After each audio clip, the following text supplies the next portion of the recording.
দর্শক, আসসালামু আলাইকুম। দীর্ঘদিন পরে আরও একটা খবর নিয়ে চলে আসলাম।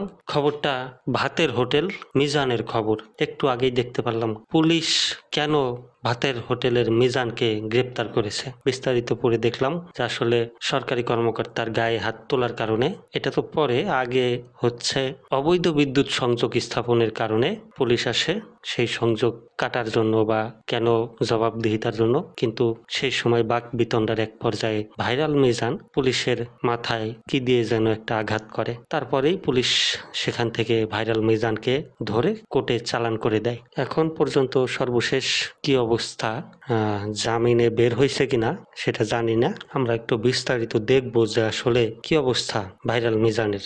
100 টাকায় গরুর মাংস ভাত বিক্রি করা ভাইরাল মিজান গ্রেপ্তার। মাত্র 100 টাকায় গরুর মাংস ভাত বিক্রি করে সামাজিক যোগাযোগ মাধ্যমে আলোচনায় আসা মিজানুর রহমান ওরফে ভাইরাল মিজানকে গ্রেপ্তার করেছে ঢাকা মহানগর পুলিশের কাফরুল থানা পুলিশ।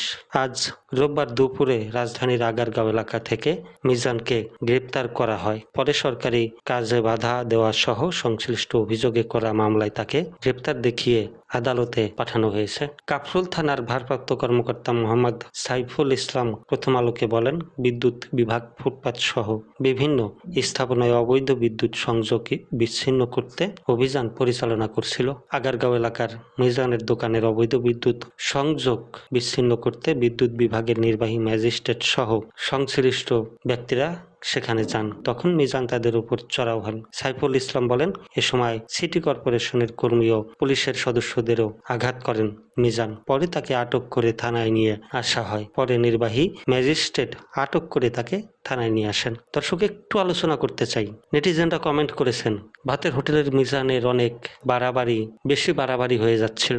ভাইরাল হয়ে আরো অনেক ধরনের কমেন্ট করেছেন, বেশি ভাইরাল হলে যা হয়। ভাইরাল হয়ে মিজানের সাহস বেড়ে গেছে, আরো অনেক কমেন্ট। আসলেই কি তাই? আপনার কি মনে হয় দর্শক? অবশ্যই কমেন্ট করে জানাবেন আপনার মন্তব্য। আমার চ্যানেল যারা এখনো সাবস্ক্রাইব করেন নাই, অবশ্যই চ্যানেল সাবস্ক্রাইব করবেন। সবাই ভালো থাকবেন, সুস্থ থাকবেন। ধন্যবাদ।